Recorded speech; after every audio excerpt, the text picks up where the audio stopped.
A inicios del siglo XVI, el territorio que hoy conocemos como México no era un país, era un mosaico, un entramado complejo de pueblos, culturas y señoríos. Diversas civilizaciones convivían, comerciaban y también competían entre sí. En el centro, el Imperio Mexica había construido un sistema de dominio basado en alianzas, tributos y poder militar.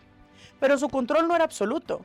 Muchos pueblos estaban sometidos, otros resistían y las tensiones eran constantes. Al mismo tiempo, del otro lado del océano, Europa vivía una etapa de expansión sin precedentes.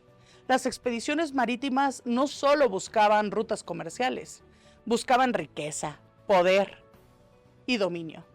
Ese impulso daría lugar a uno de los encuentros más trascendentales de la historia.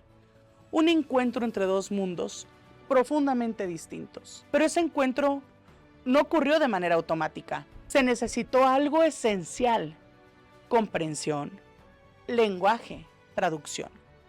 Y en medio de ese momento decisivo, surgió una figura fundamental.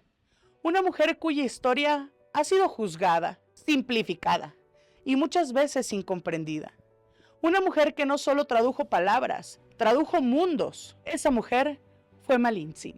Esto es Forjadoras de la Democracia, un espacio dedicado a explorar la historia de mujeres que ampliaron los márgenes de la libertad, la igualdad y la participación política. Te saluda Patricia Guadalupe González Mijares, consejera del Instituto Electoral de Coahuila.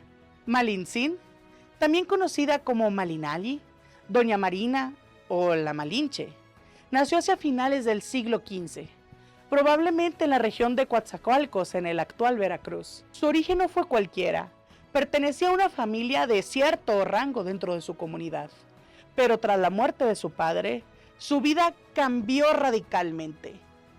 Fue entregada como esclava, desarraigada, trasladada, convertida en objeto dentro de redes de poder que no eligió. Pasó por distintos pueblos hasta llegar a Tabasco. Y ahí, tras la batalla de Centla en 1519, fue entregada a los españoles junto con otras mujeres. Ese fue el punto de inflexión, pero también el inicio de algo extraordinario. Malintzin hablaba náhuatl y había aprendido maya. Esa combinación la volvió única, en un contexto donde Hernán Cortés dependía inicialmente de Jerónimo de Aguilar, quien hablaba español y maya. Malintzin se convirtió en el eslabón que hacía posible la comunicación completa. Náhuatl, maya, español. Pero no pasó mucho tiempo antes de que aprendiera directamente el español. Y entonces dejó de ser intermediaria para convertirse en protagonista. Porque Malintzin no solo traducía palabras, interpretaba intenciones, leía contextos, anticipaba riesgos. En un entorno donde un malentendido podía significar la guerra o la muerte.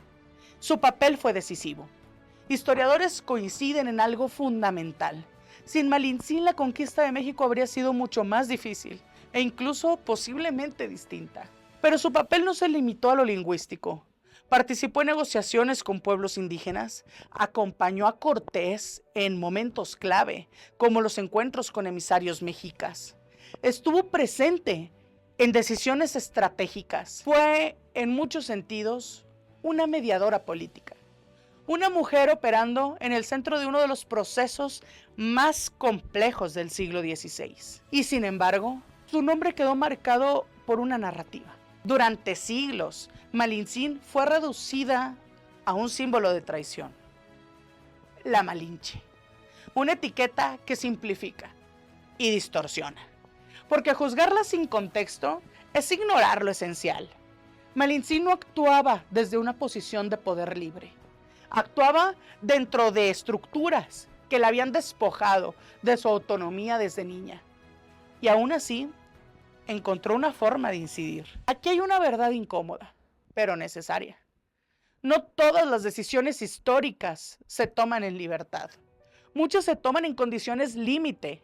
Y aún en esas condiciones hay quienes logran influir en el curso de la historia. Malintzin fue una de ellas. Su historia también es una historia sobre el poder del lenguaje, sobre cómo la palabra puede evitar conflictos, sobre cómo entender al otro, puede cambiar el destino de sociedades enteras, porque antes que las armas está la comunicación, y quien domina la comunicación tiene poder.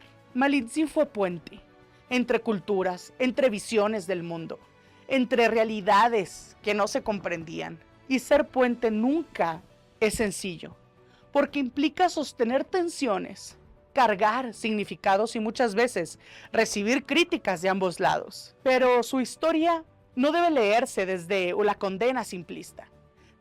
Debe leerse desde la complejidad, desde el contexto, desde la comprensión de que la historia está hecha de decisiones difíciles. En el México contemporáneo, su figura sigue generando debate, y eso es positivo, porque las democracias necesitan cuestionar sus narrativas, revisar sus símbolos y abrir espacio a nuevas interpretaciones. Recordar a Malintzin es hacer un ejercicio de madurez histórica, es aceptar que nuestro pasado no es lineal, que está lleno de matices, de contradicciones, de actores que no encajan en categorías simples. Pero también es reconocer algo profundamente relevante, que incluso en condiciones adversas, las mujeres han estado presentes, han influido, han participado, aunque muchas veces no hayan sido reconocidas. Malintzin no vivió en una democracia, pero su historia forma parte de los procesos que siglos después